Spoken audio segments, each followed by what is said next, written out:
First question about using the terms mind and consciousness. Primeira pergunta é sobre o uso das palavras mente e consciência. In the English-speaking world, generally mind covers any kind of mental state. So, I mean, it's used for consciousness or just a mentality, really. So I like to use it, I like to separate consciousness from mind. Minds are the states that arise and cease, like emotions and feelings, memories, thoughts, and that are mind states that arise and cease. So when I use the word mind, that's what I'm pointing to. When I point to consciousness, I use that, or jitta, and the Thais use the word jitta, or jit. So they talk about the original mind, the jit dharm, and the jit wang, and jit wang, and things like this is empty mind, empty consciousness rather. So just to clarify that, because it can be confusing, especially the English language is we have to adapt it to the Pali canon and define our terms more clearly. Otherwise, we don't have the words for a lot of the mental states that they have in Pali or Thai language.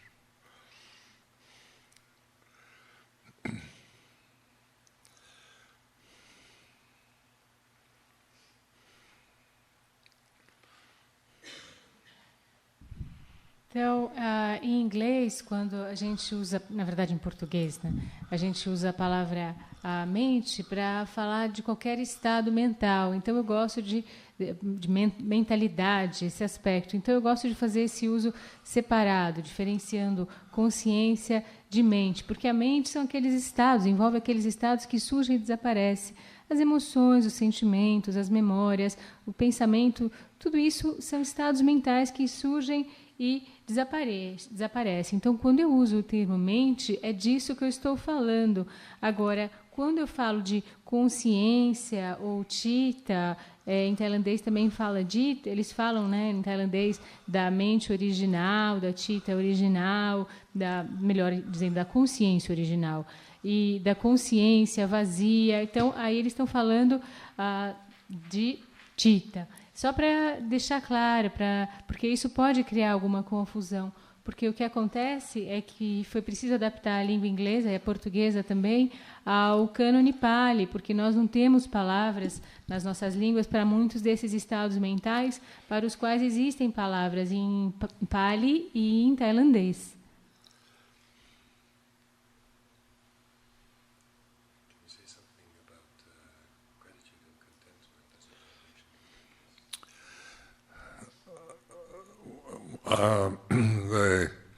The concepts of gratitude and contentment. These are the foundations of the holy life, for living a good life is based on these emotions, these mental states of gratitude and contentment.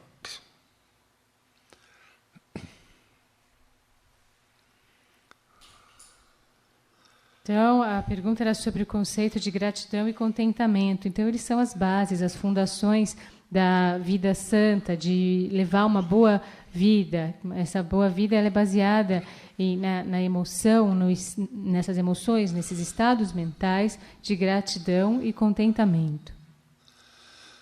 So, like with gratitude, when I first became a monk, I was... it didn't really occur to me to be grateful. And so in Thailand, I had found this good teacher, Luang Cha, and he was very giving, very generous, and the lay people were, you're living on alms, and lay people that supported the monastery were very generous, and so in the monastic life we reflect on it because we're alms mendicants. We depend on kindness of others. Our survival for just basic necessity like food has to be given to us. We can't just go collecting it. Like we pass these trees there with all these star fruits on the ground. We just had to look at them and pass by.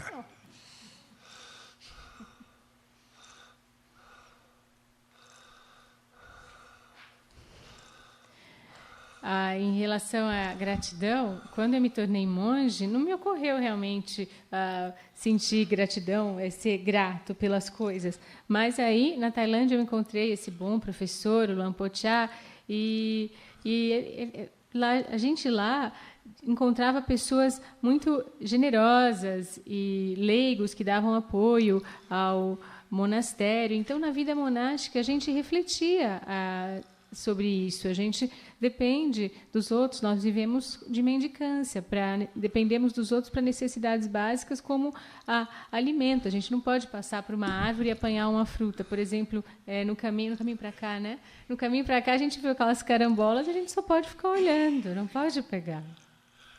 After my fifth vasa with Luang Por Chah, there were an increasing amount of Westerners coming, and I was supposed to translate and instruct and guide them, and some of them were, hippies and people that would give me a bad time, where I'd lived 4 or 5 years with Thai monks, and I learned how to adjust, how to get along with them. And so after the fifth pansa, after the fifth vasa, I had to renew my visa, my passport in Bangkok. So I took that as an excuse to escape. I went to Bangkok, and then I spent the sixth pansa at a monastery in central Thailand. And then I went on a walking tour of India, the holy places in India. And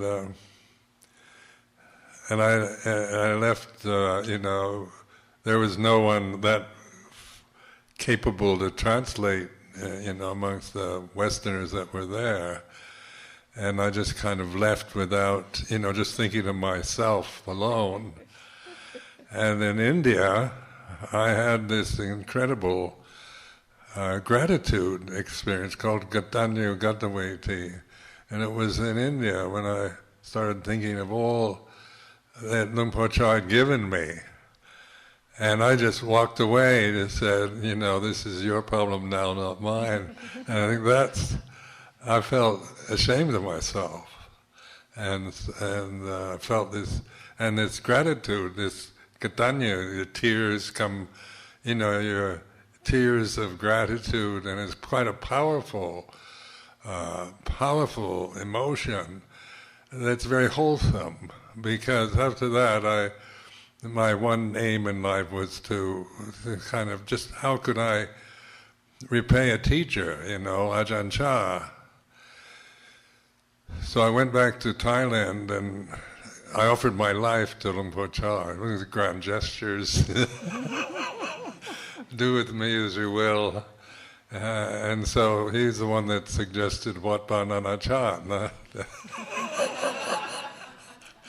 And in England, so I found myself, these were just following what Luang Por Chah asked me to do, not what I really wanted to do. But that Gatanyu, Gataveti, that gratitude, it made even samadhi practices, like getting jhanas and samadhi and all that much easier, because it was coming from a wholesome place rather than from the ego trying to get these levels of attainment. Because from the ego level, I always saw jhana as you've got to get these jhanas to get enlightened, and then you interpret it as attainments, personal attainments, and so all my efforts, through controlling situations. I could get something like a jhana, but it would dissipate very quickly,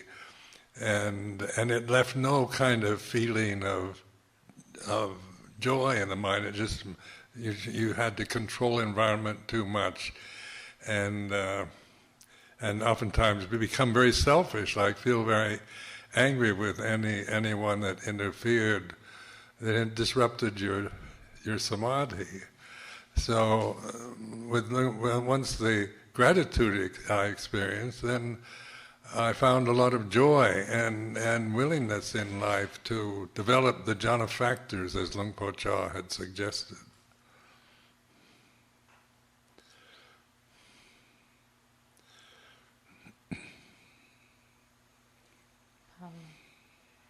Joy and willingness.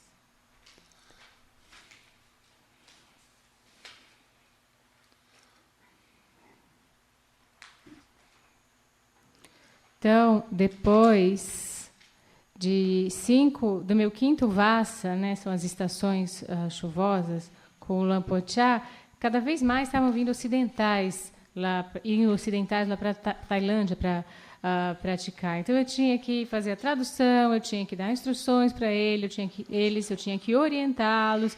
Alguns eram os hippies que vinham, então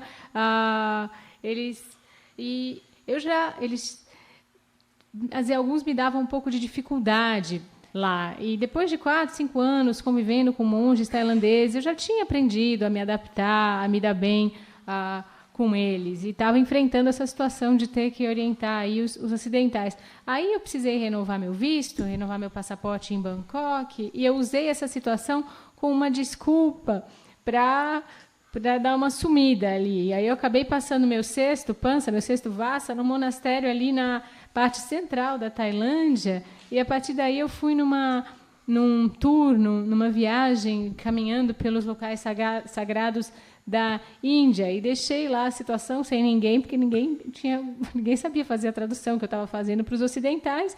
Deixei essa situação, só pensei em mim mesmo. E aí, na Índia, eu tive essa experiência de sentir uma gratidão por tudo que o Luang Por Chah havia me dado.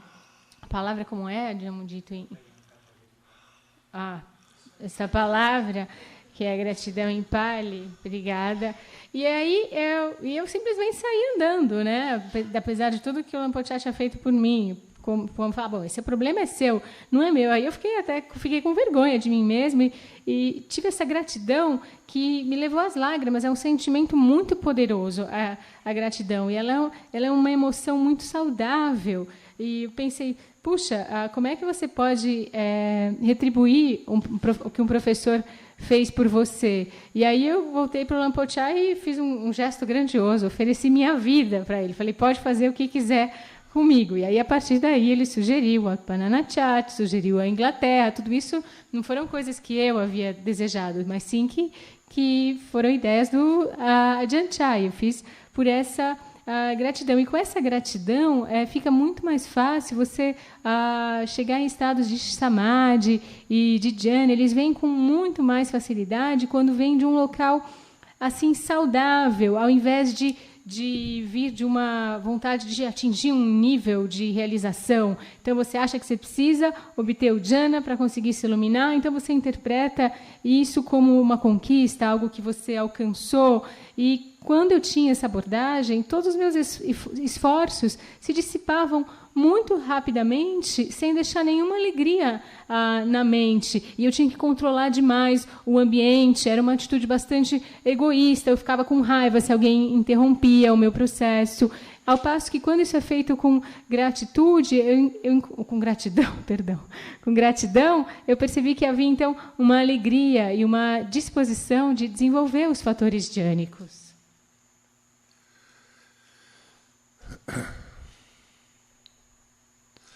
Also, when I was a teenager, it was fashionable. It was in the late 40s and early 50s that I was in those desperate years,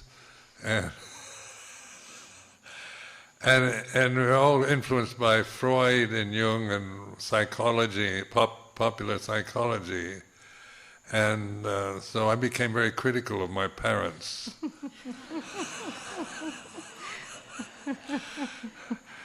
and that hung over into adult life, just seeing what my parents should have done and where they made mistakes and so forth. And then in Thailand, living with Luang Por and developing metta, and then I began to feel gratitude to my parents, and which was a much more beautiful state of mind than this adolescent, you didn't do this right. And then by the time I was over 30 anyway, so you realize life is not easy.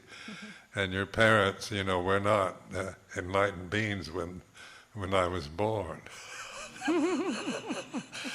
So we all make mistakes. We become more generous, but then I develop a sense of gratitude to our parents, to teachers, to Luang Por, to the Buddha. And this Katanyu is a very supportive, because it gets you out of this selfish rut of thinking you've got to get something, and taking oftentimes the practice of meditation too seriously, where you're striving to get something that you imagine you should get, and so forth. And so I recommend a reflection on gratitude as a help, giving a foundation for the rest, for the samadhi practices, for insight.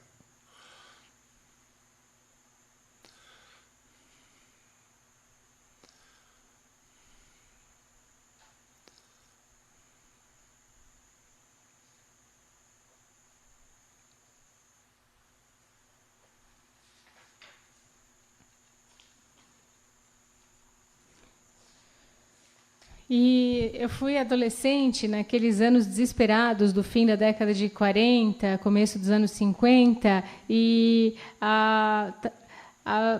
havia influência da psicologia de Freud, de Jung, essa psicologia popular. E eu acabei tendo uma opinião muito crítica dos meus pais, né?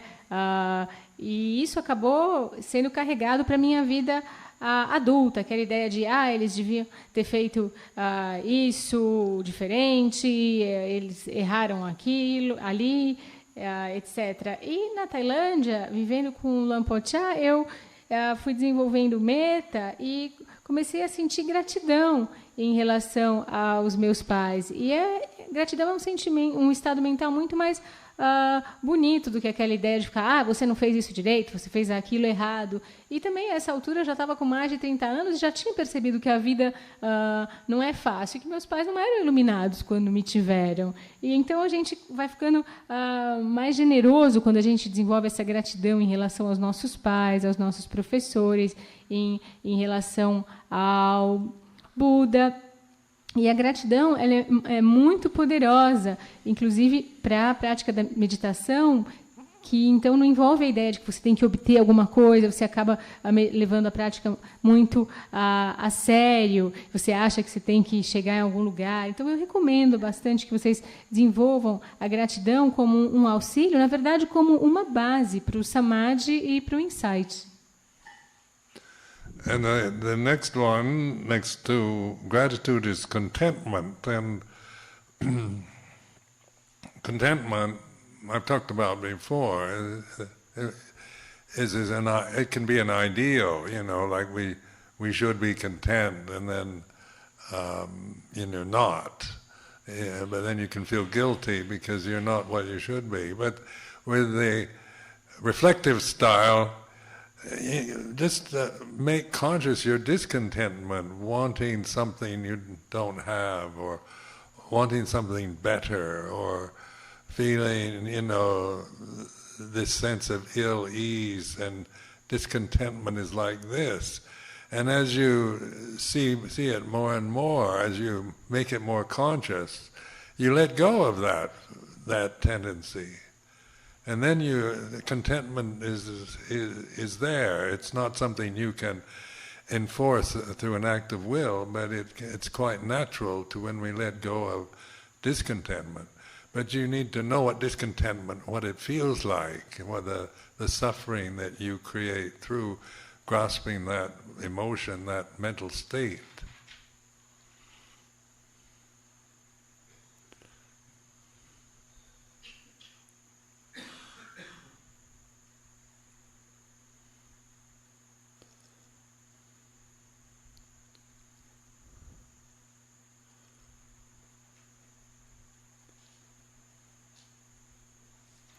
E em relação ao contentamento, eu já falei um pouco sobre ele. Você pode até ter uma ideia, eu deveria ter contentamento, estar satisfeito, mas aí você não está, e aí você se sente culpado porque não está. Porém, com um estilo mais reflexivo, o que você faz é tornar consciente o seu descontentamento. Então, onde há descontentamento, você percebe a presença dele, aquela insatisfação, a ideia de que as coisas deviam ser diferentes. E aí você observa, o descontentamento, ele é assim. E conforme você vai tornando o descontentamento mais consciente, você vai abrindo mão, vai soltando aquela tendência. O contentamento, então, aparece, mas ele não pode ser imposto à força. Ele fica fácil de aparecer quando você abre mão do descontentamento. Mas, para isso, você precisa saber como é o descontentamento e como você se sente quando você está se agarrando àquela emoção, àquele estado mental. Another subject is rights and duties, because this is a time where everybody's demanding their rights. So, everybody every ethnic group, the gay lesbian movement, the women's movement, everything is demanding rights, and so it's a time where rights are the dominant demand in consciousness. I think it's a very worldwide problem, and it has its good aspects, but it also, when we demand rights all the time, what does it feel like? You're not content with what you have or who you're with, because you can always see that your rights demand that it should be better than this or equal or something other. So this feeling of rights is one thing, and the Sangha life, monastic life, when you ordain as a Buddhist monk, you give up your rights. So, it's a crazy thing to do. I mean, like human rights, we have a right to have a sex life. We give that up for celibacy. We have right to, as a member of society, to have money of my own in a bank account and everything. We give that up. And so, and then the structure of the monastic discipline is duties. The duties from junior to senior, senior to junior. So the whole structure of the Vinaya, or the monastic discipline, is based on duties from junior monks to senior and senior monks to junior. It's not just one way. And these duties then are prescribed really in training, monastic training.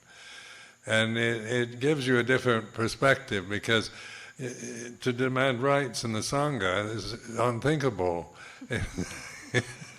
You perform your duties, and then in that way the relationships are based on duties rather than on demanding rights or creating, having to negotiate every move, every act, everything we do in life. And so it makes life much more simple and more harmonious.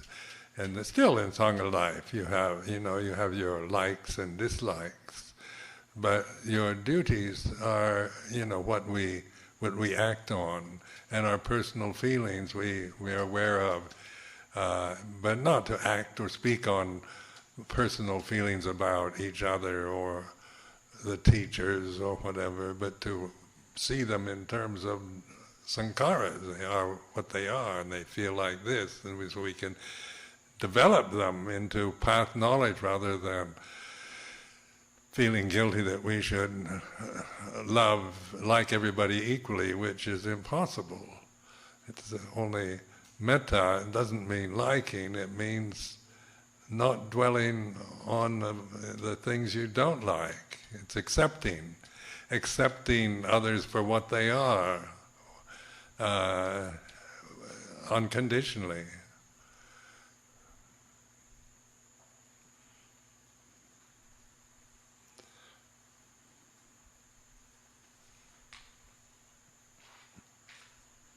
Eu queria falar também da questão de direitos e deveres, porque parece que hoje em dia está todo mundo demandando os seus direitos, exigindo os seus direitos. São grupos étnicos, são os gays, as lésbicas, as mulheres, todo mundo exigindo que se cumpram os seus direitos. Então, parece que essa demanda, essa exigência dominante dos desejos é um problema que está presente no mundo inteiro. E ela tem um aspecto positivo, sim, mas, na verdade, a questão é como é que fica a mente quando se fazem essas exigências.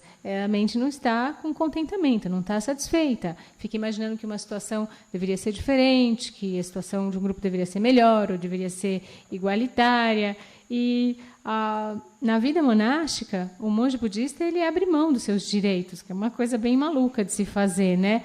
Todo mundo tem direito de ter vida sexual. A gente abre mão desse direito e pratica e observa o celibato. Todo mundo tem direito de ter dinheiro numa conta bancária. A gente abre mão desse direito também. Então, a estrutura monástica ela é baseada numa disciplina, em obrigações dos monges júniores para os sêniores e vice-versa, dos sêniores para os júniores.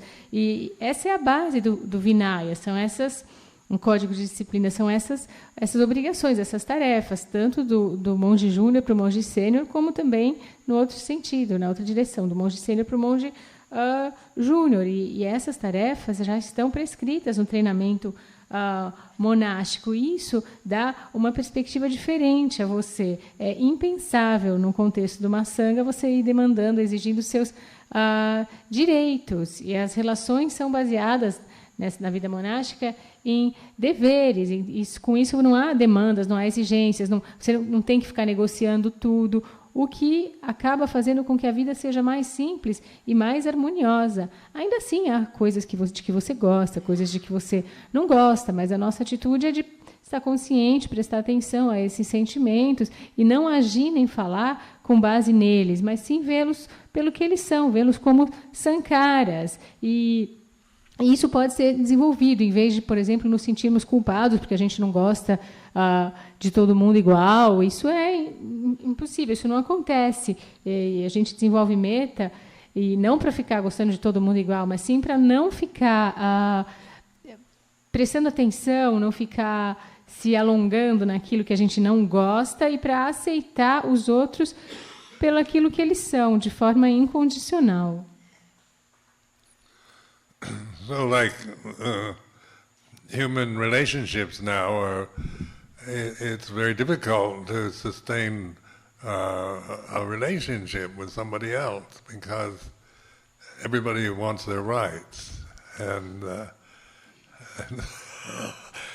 nobody has duties anymore. It's all up to negotiating, and I mean, I'm just speaking in general terms. And so this is the result. I mean, where that leads, I don't know. But also recognize that just having duties you can make a drudge out of yourself. I mean, it's not to dismiss duties or to become just attached to one's duties, but it's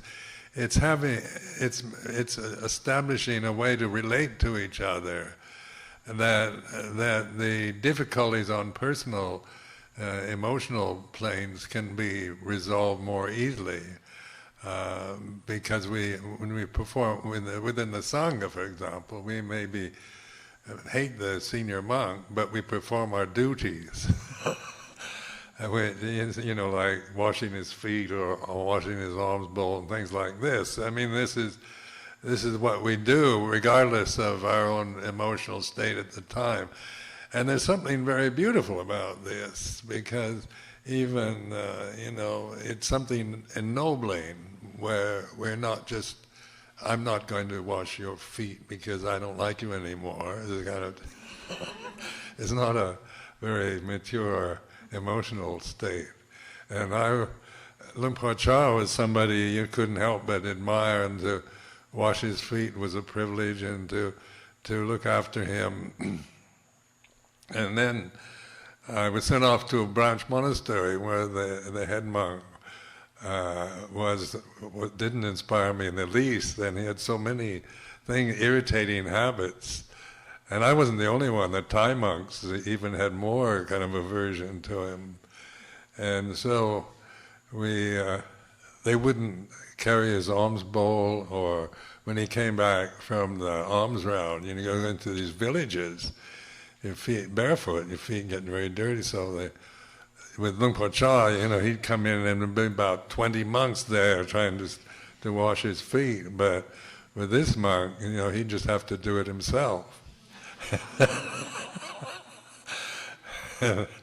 And then just on the Vinaya level, I thought, I could see that it was kind of conceited of me, arrogant of me, to think that I shouldn't wash his feet because he doesn't deserve me to wash his feet. I thought, I don't particularly like that mindset, that you have to be like Luang Por Chah and then I'll wash your feet, but Dalai Lama, I'll do his feet. And I could see the arrogance and conceit of my own reaction. So I stopped. I went out and performed my duties as a very junior monk at the time, and that monk and I are friends to this day. He told somebody a few years ago, he said, Sumedho's the only one I'd ever let have my monastery. He's hanging on to a monastery, he's all alone, nobody wants to live with him. And it's quite a beautiful place.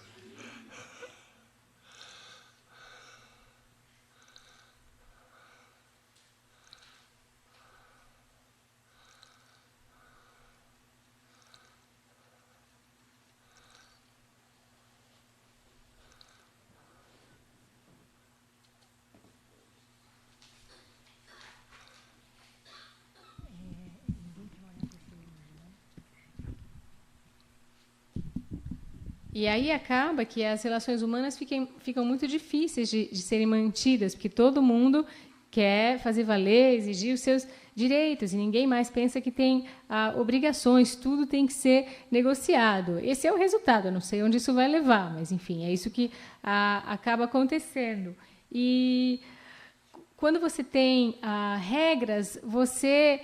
não é questão de só ter regras, mas quando você tem regras, você acaba tendo uma forma que estabiliza a forma como você estabelece a forma como você se relaciona com a outra pessoa, de forma que as diferentes emoções que surgem aí possam ser resolvidas de forma mais fácil quando você tem essas regras. Então, na Sangha, mesmo que você odeie o monge sênior, ainda assim você tem que realizar as suas tarefas, independentemente do seu estado mental. E eu acho que isso é uma coisa bonita, é uma coisa que enobrece, porque falar, eu não vou lavar o pé desse monge porque eu não gosto dele, não é uma coisa muito madura de se fazer. Claro que com o Luang Por Chah, lavar o pé dele, cuidar dele, era um grande privilégio, mas me mandaram para um outro monastério em que o principal monge ali, o líder, não me inspirava. Ele tinha os hábitos estranhos, ele falou? Tinha hábitos estranhos, e aí ninguém queria ajudar ele, ninguém queria levar a tigela dele para ele, depois que volta, né, da mendicância, de comida, ali, eles voltam com o pé sujo, ninguém queria saber de lavar o pé dele. Quando voltava, o Luang Por Chah tinha 20 monges querendo lavar o pé, e aquele monge tinha que lavar os próprios pés. Aí eu fui pensando, né, que no nível assim do Vinaya, que era muita arrogância minha, muita presunção, achar que eu não devia lavar os pés daquele monge, porque ele não merecia que eu lavasse os pés dele. Então, eu não gostei dessa atitude. Bom, se você for o Luang Por Chah, eu lavo o seu pé. Tipo, o Dalai Lama, eu encaro lavar o pé. Agora, um outro não. E eu vi que isso era uma arrogância, uma presunção da minha parte. Aí eu fui lá e realizei as minhas tarefas. Eu era um monge júnior na época e hoje, até hoje eu sou amigo desse monge. E ele fala, o Sumedho é a única pessoa para quem eu deixaria o meu monastério, porque ninguém quer morar com ele, com esse monge. Mas é um lugar muito bonito, esse monastério, onde ele fica.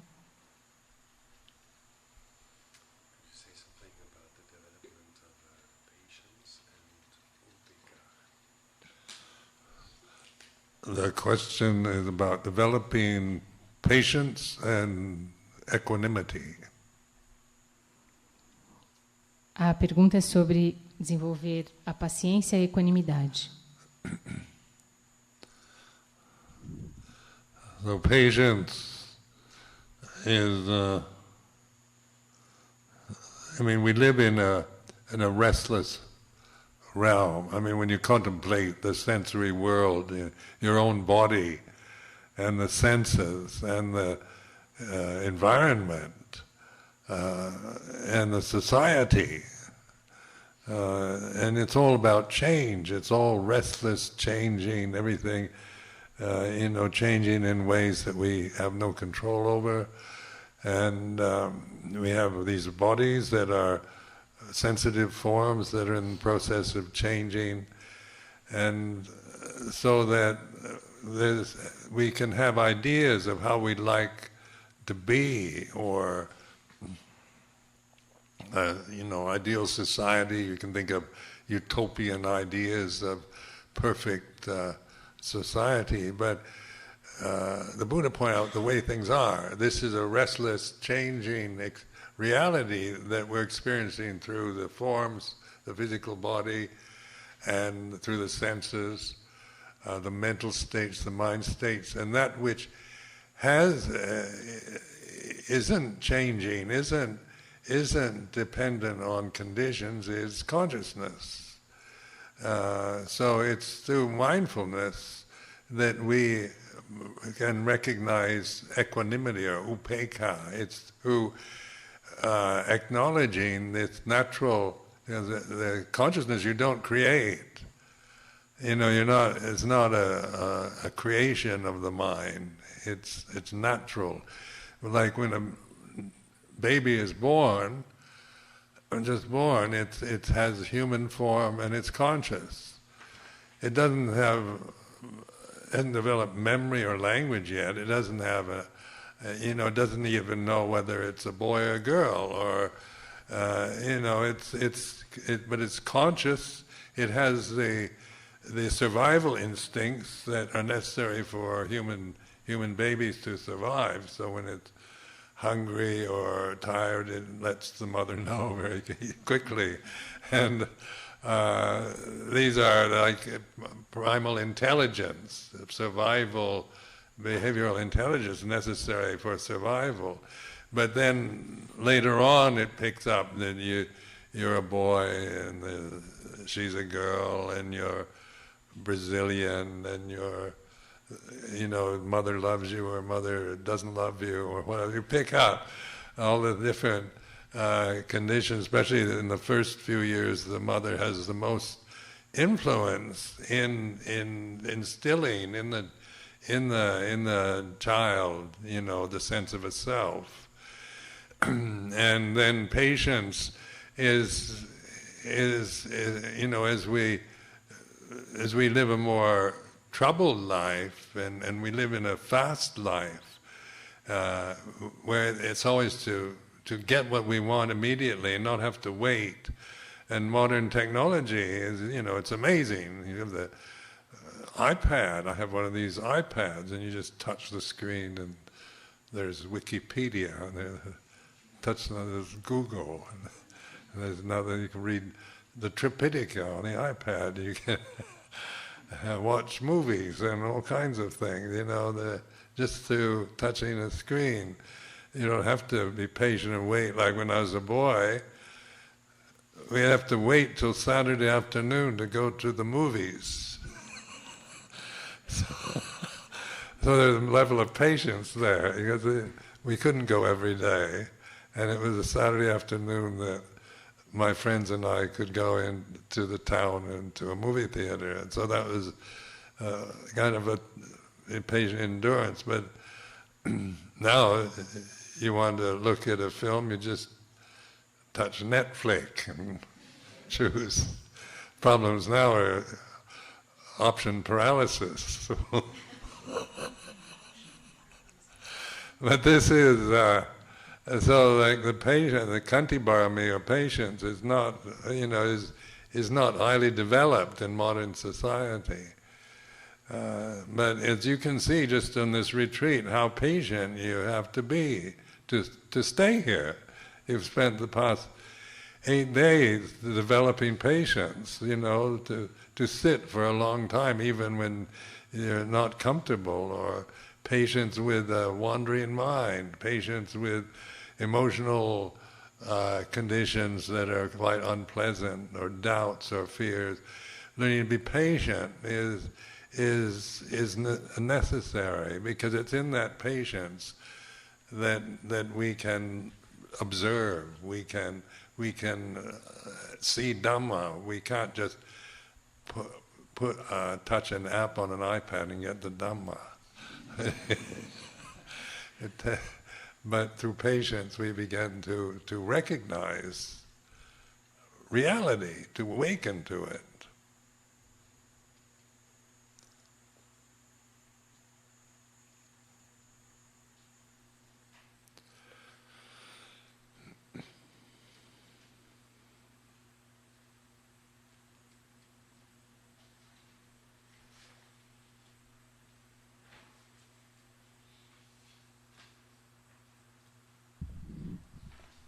Nós vivemos num plano de inquietude, né? Então,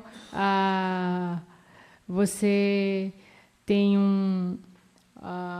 seu corpo, o ambiente, a sociedade, todo o mundo sensorial, tudo isso está em mudança incessante, todo o tempo mudando de uma forma que a gente não pode controlar. E esses nossos corpos, eles são formas sensíveis que estão sempre mudando. E a gente pode ter ideias utópicas, por exemplo, em relação à perfeita sociedade, mas o Buda já mostrou que a forma como as coisas são é que elas estão, que nós experienciamos mudanças incessantes, de forma incansável, no nosso corpo físico, nos nossos estados mentais. E aquilo que não muda e que não depende de condições é a consciência.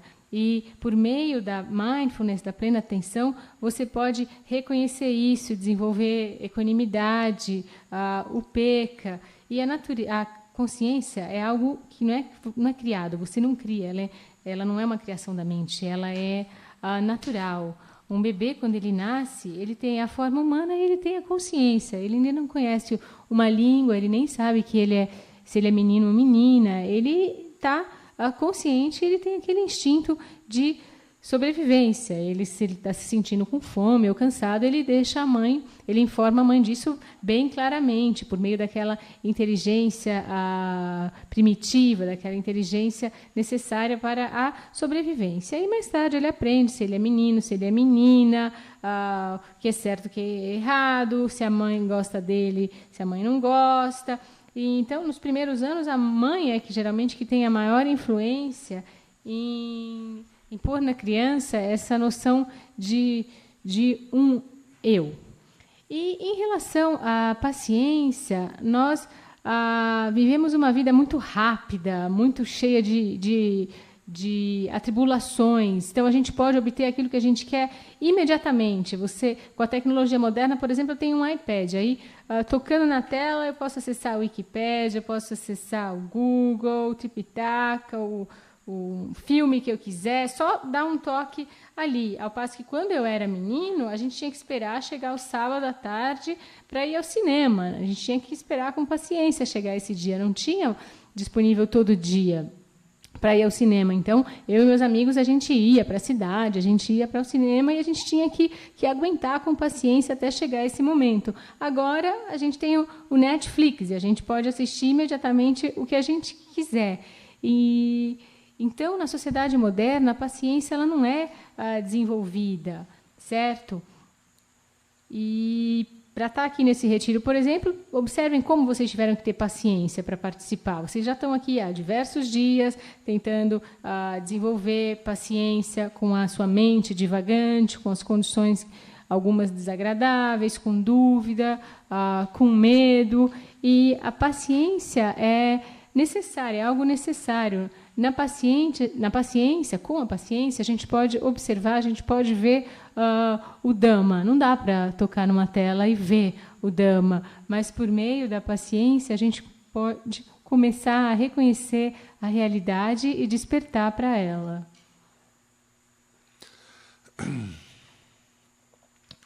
And with patience one develops equanimity or upekkha through mindfulness and through letting go of the conditions that are exciting or distressing, emotional states, memories, through the insight into letting go. And then what remains is equanimity when the consciousness is not being influenced by a changing condition. The consciousness, its very nature, is peace and equanimity, upekkha.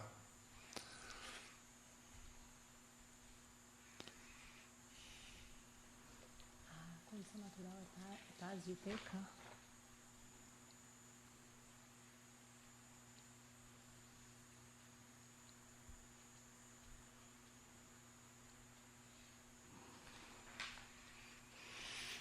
E com a paciência, a pessoa desenvolve equanimidade, a upekkha. Então, por meio da plena atenção, da mindfulness por meio de abrir mão dessas condições que são excitantes, que agitam ou que causam perturbações, por meio desse insight, nesse abrir mão, nesse deixar ir, o que sobra, o que fica é a equanimidade, quando a mente, a consciência, não está mais afetada por essas condições que estão sempre em mudança, e ela fica nesse estado natural de paz e de equanimidade, upekkha.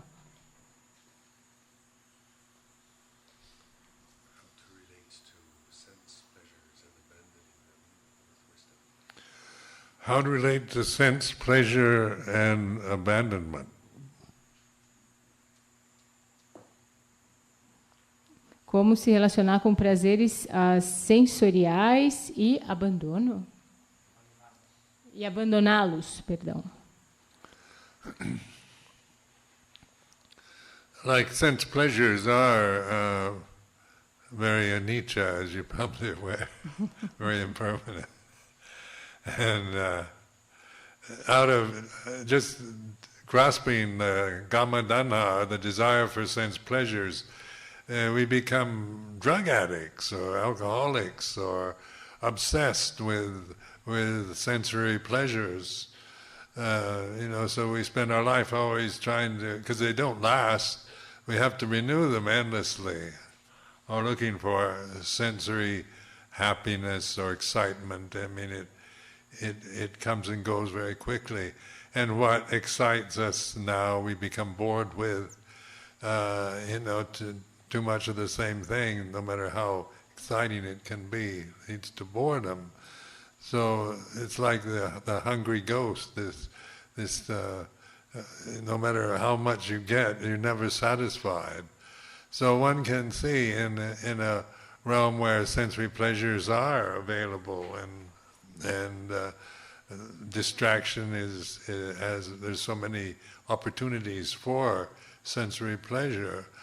But that's where you should contemplate, why do you come to a retreat for 9 days? And it's not sensory, it's not like exciting or sensory sensational, but it is, because in all of us there's this longing for reality, for truth. And, it's a kind of spiritual goal, or however you want to phrase it. There's in each one of us a longing for the ultimate reality, and not be caught in this turmoil of just sensory delights, and then the loss, and then as you get older, your senses aren't so good, and you've been through enough to be bored with things that were exciting to you when you were young, and you can become a grumpy old man or woman. But if you develop mindfulness and wisdom, then it doesn't mean you don't enjoy senses, but it means you're no longer dependent on that for your life. You're not a slave to desire.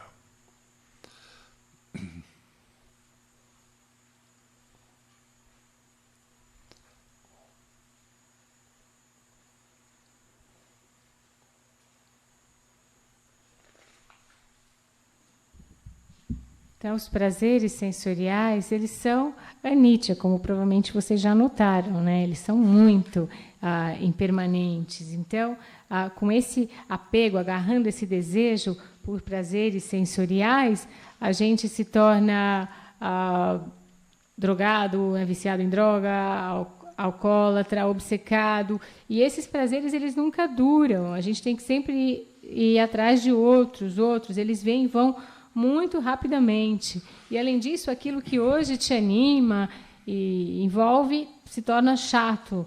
Logo depois, ou depois se torna entediante. É como aquele fantasma faminto que nunca está satisfeito com aquilo que obtém, né? E num plano onde os prazeres sensoriais estão disponíveis e há tantas distrações e oportunidades, por que, por exemplo, vir a um retiro?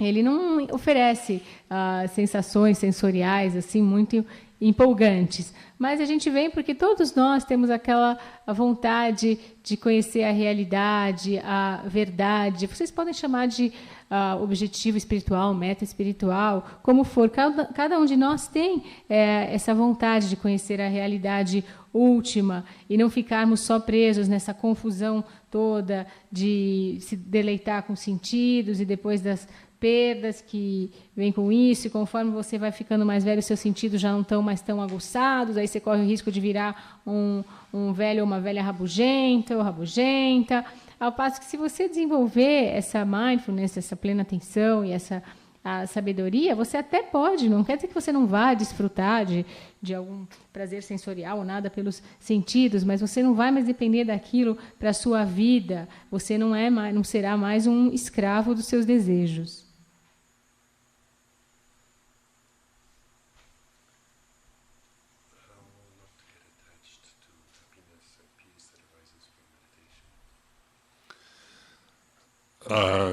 Not to get attached to happiness and peace that arise from meditation. Então, como não se apegar à felicidade e à paz que surgem da meditação? So, the attachment is, the thing, like, we remember, when peaceful, blissful moments in meditation. And then I remember when I first started meditating, it was in Bangkok before I ordained. And I went to this Wat Ma Tat, which is one of the main temples in Bangkok near the Grand Palace. And the teacher there, a monk, taught me this Mahasi Sadao method. rising and falling of the abdomen. And he is well known. He just established the Thai temple in London just the previous year. This was 1966. And he was considered the great Vipassana teacher. And so I remember I was teaching English at a university across the street from this temple. So it was easy to teach English in the morning, then cross over to Wat Matat, and then he gave me a place to practice. So about the third day, I was practicing in the afternoon. I was sitting there, and somebody slammed the door, and I went into this blissful state, incredibly blissful state. And I thought, I've never experienced such bliss, such happiness. And so then it's time to leave, and so the next day I went back.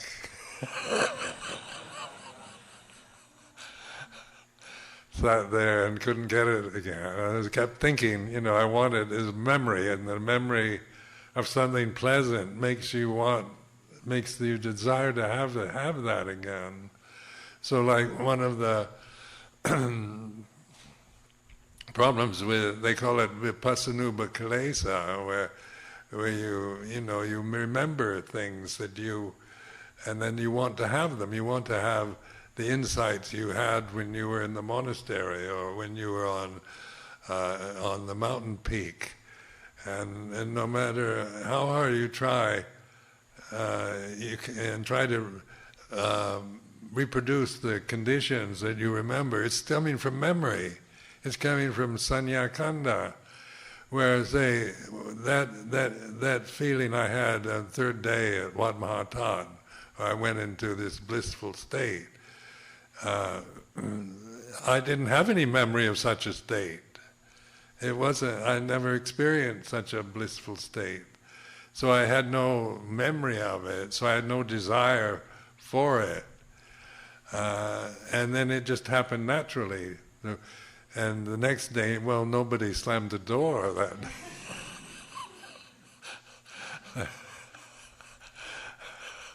But even if they had, it wouldn't have.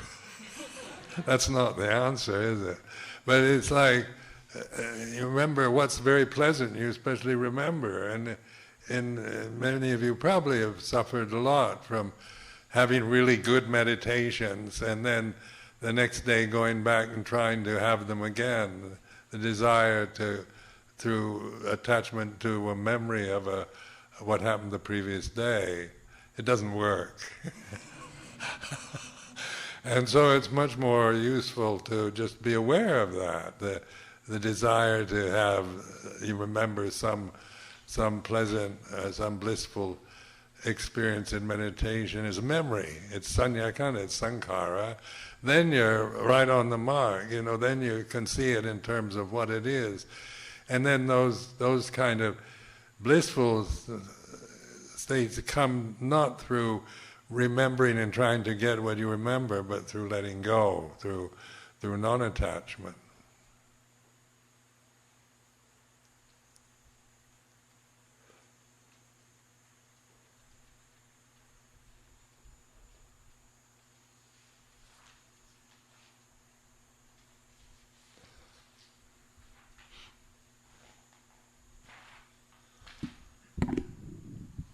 Então, às vezes a gente lembra de momentos de paz e de muita alegria na meditação e quer que eles se repitam, né? Então, quando eu comecei a meditar em Bangkok, foi antes de eu me ordenar monge, eu estava num templo ali perto do grande palácio e eles usavam, era o próprio...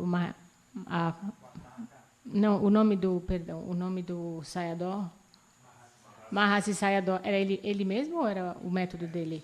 Era um discípulo, obrigada. Era o discípulo dele e ele se ensinava a observar o subir e descer do abdômen. Isso foi em 1966 e no ano anterior ele tinha aberto um templo tailandês em Londres, enfim, ele era considerado um grande professor de Vipassana. E como eu dava aula de inglês na universidade, assim, do outro lado da rua, para mim era fácil ir praticar nesse local, só tinha que atravessar a rua. E aí ele me deu um lugarzinho lá, tal, e aí no terceiro dia eu estava lá sentado meditando, alguém bateu uma porta e eu entrei nesse estado assim de extrema felicidade. Eu nunca tinha experienciado uma alegria, uma felicidade assim tão grande. Bom, aí no dia seguinte eu voltei lá e não consegui chegar ao mesmo estado, né? Aí eu fiquei pensando, fiquei com aquela memória de algo agradável, porque quando você tem essa memória de algo agradável, você quer que aquilo se repita. Isso é chamado, a Jamudita Vipassana Nubakilesa, obrigada, que é que você lembra alguma coisa que você experienciou, um insight que você teve no monastério, ou quando você estava lá no topo de uma montanha, e aí você quer aquilo de novo. E aí não interessa quanto que você tente, aquilo está vindo da sua memória, né? Então, quando aconteceu naquele meu terceiro dia naquele templo, eu não tinha memória daquela experiência, porque eu nunca tinha tido aquela experiência. Eu não tinha memória e, portanto, não tinha nenhum desejo, e aquilo aconteceu naturalmente. Agora, no dia seguinte, não veio ninguém e bateu a porta, e mesmo que tivesse vindo e batido a porta, né, não teria acontecido. E provavelmente vocês sofrem muito com isso, porque às vezes você tem uma boa sessão de meditação e tal, aí no dia seguinte você volta e tenta obter de novo. Você tem aquele desejo, aquele apego à memória do que você experienciou no dia anterior, e não funciona fazer isso. E é mais útil, então, você estar atento, estar consciente e saber que isso é uma memória, é um sankhara, Deixa eu pegar minha cola. Bom, aqui já nem sei mais onde era a minha cola. Obrigada. Mas você pode ver a coisa pelo que ela é realmente. Então, esses estados de felicidade, eles vêm não por meio de você lembrar deles, mas sim por meio do não apego. So this is the last evening, I believe. And would you like to continue, or should we could carry on for a little while longer?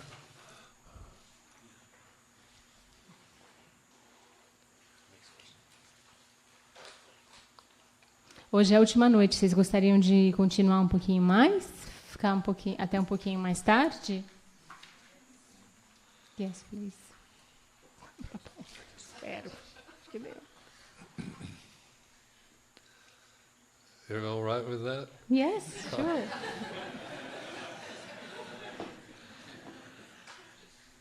I just thought of you just now. Thank you for your compassion, Wampo. No, I'm fine. It's a privilege to be able to carry on. So the question is how to deal with boredom. A pergunta é como lidar com o tédio. Boredom is like any other mind state, a ramana, and we don't like it. So there's a lot of vipavadana, desire to get rid of it, and so just to trust your awareness of that, of the aversion to it, like wanting, how do I get rid of boredom, is like this, you know. So you're so much of life is boring. Let's face it. You know, so it's learning to be patient, endurance, and the openness to recognize boredom is merely the condition of the moment, to let it be, not to try to get rid of it or do anything to change the mind. Just be patiently accepting of the feeling of being bored.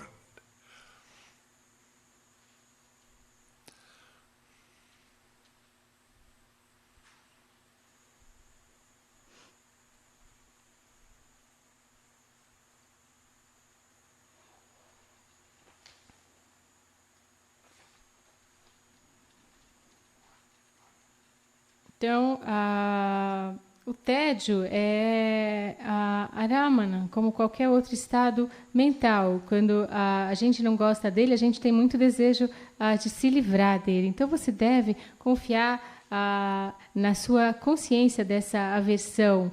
Então, você percebe, querer se livrar do tédio é assim. Porque vamos encarar o fato de que boa parte da nossa vida é chata mesmo, né? Então, é uma questão de aprender a ser paciente, né, a suportar isso e ter essa abertura para reconhecer o tédio. O tédio é uma condição é a condição daquele momento, então deixa ele ser. E não tente mudar o estado mental, não tente fazer nada para mudar esse estado mental, apenas aceite aquela sensação de estar entediado.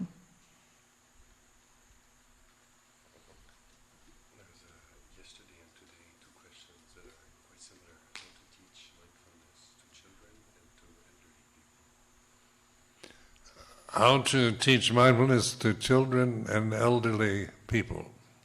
A pergunta, então, é como ensinar a mindfulness, a plena atenção, a crianças e idosos. Like with children, their minds are quite open anyway. Because they haven't, young children they haven't fixed their ego yet. So they're very impressionable, and just by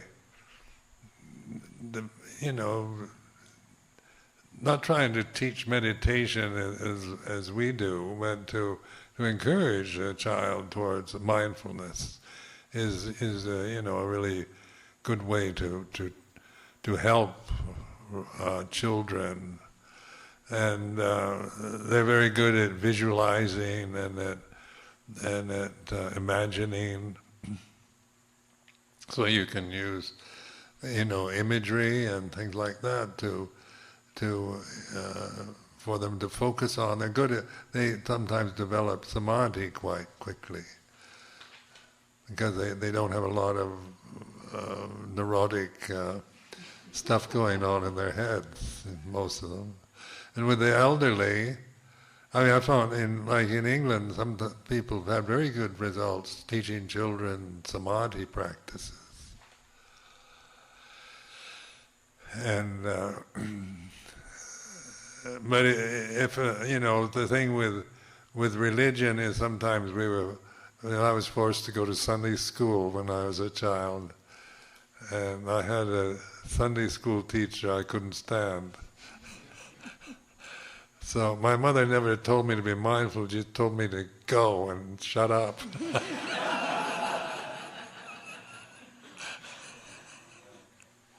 It would have helped, I think, if I had more sense of mindfulness, but that's one will never know.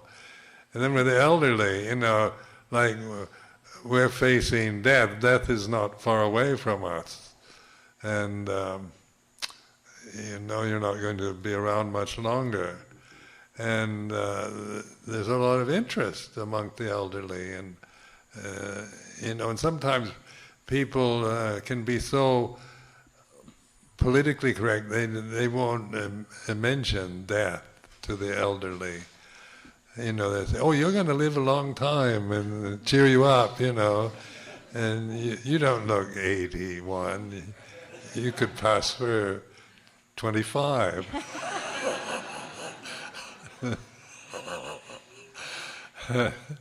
So it's supposed to make us happy, but when you're 81, you don't want to look 25 anyway.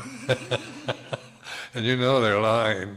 But, I have passed for 79. But don't underestimate the elderly. But you have to be sensitive, because sometimes they can be very frightened.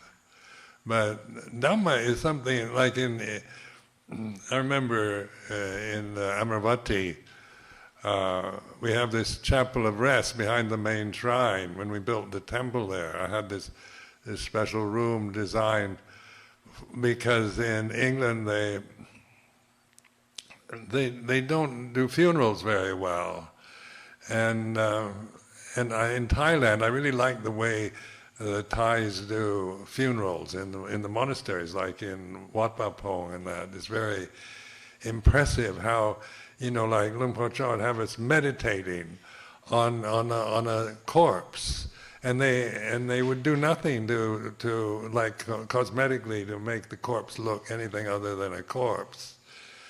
Where in the West, you've got to make it look like it's just sleeping, like when my grandmother died.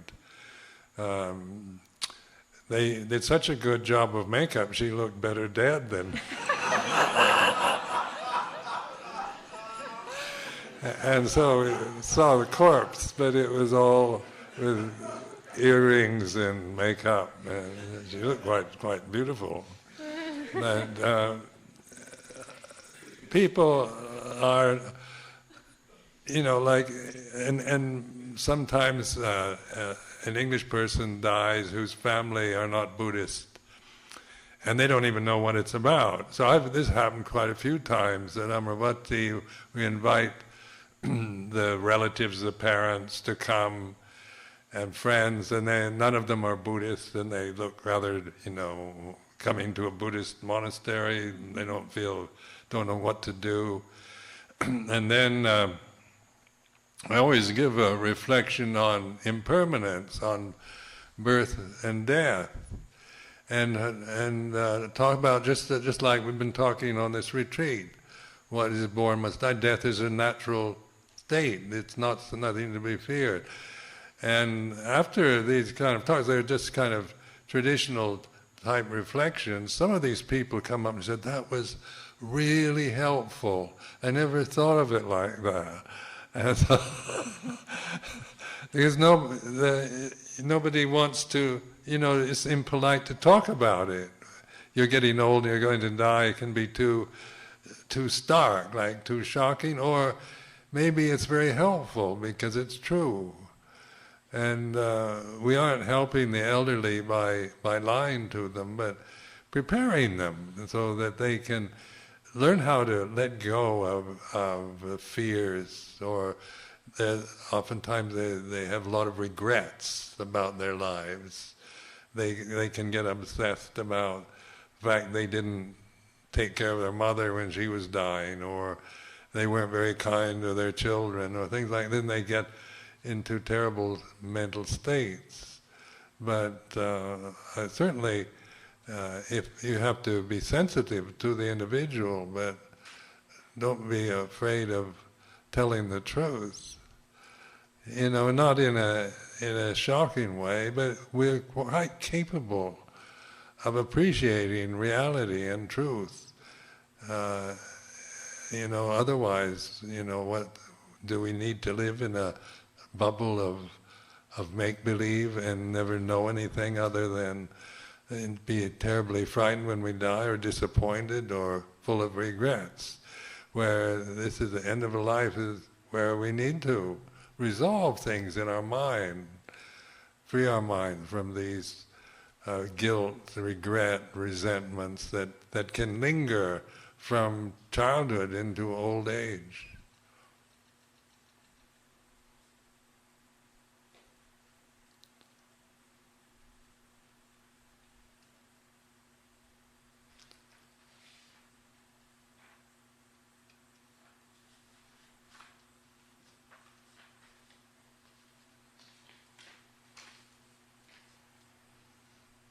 Bom, as crianças, elas têm umas mentes muito abertas, porque o ego delas ainda não está fixado. Então, elas são muito impressionáveis também. Então, você não vai tentar ensinar as crianças meditação da forma como nós fazemos, mas sim incentivar nelas a mindfulness, essa plena atenção. Essa é uma boa forma de ajudar as crianças. As crianças são boas com visualização, com imaginar coisas. Então, você pode usar imagens com as crianças, esse tipo de coisa. Às vezes, eles desenvolvem samadhi bem rapidamente, porque eles não têm essa neurose que a gente tem.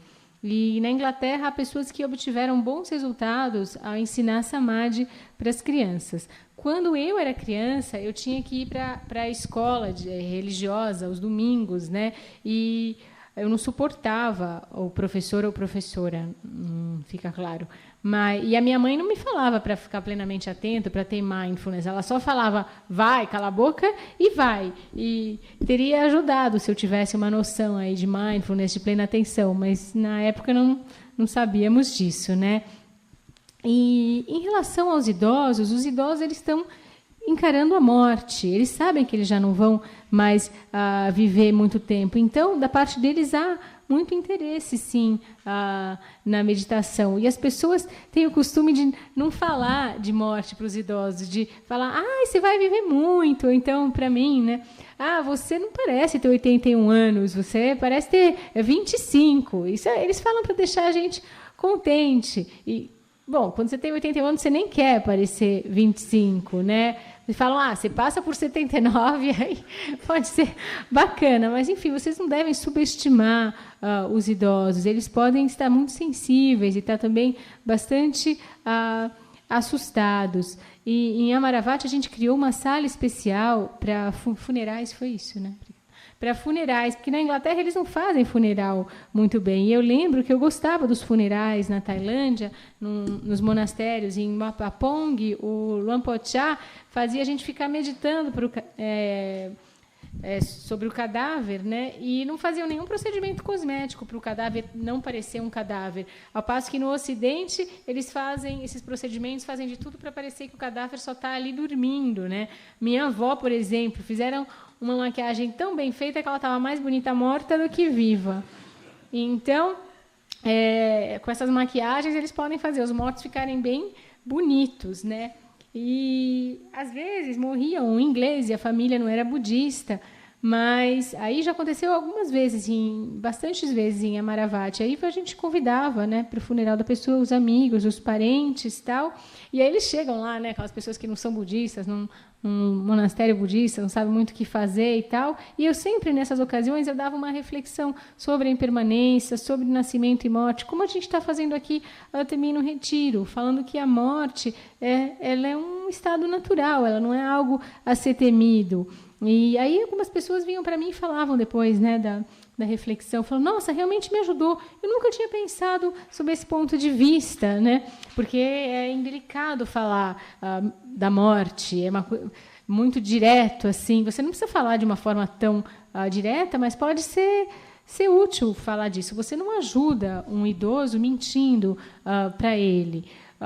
Mas sim ajudando ele nessa situação. Muitas vezes os idosos eles têm culpa, eles têm arrependimento, eles acham que não cuidaram bem da própria mãe, que não foram bons para os filhos, e aí eles entram em estados mentais terríveis. Então, você não deve ter medo de dizer a verdade para eles, não de uma forma chocante, mas nós idosos sabemos apreciar a realidade e a verdade. E a gente não precisa viver numa bolha de fantasia.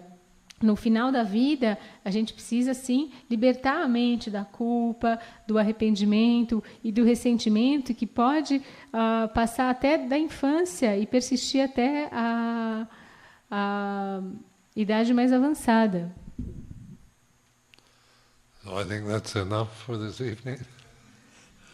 Wish you all a good night.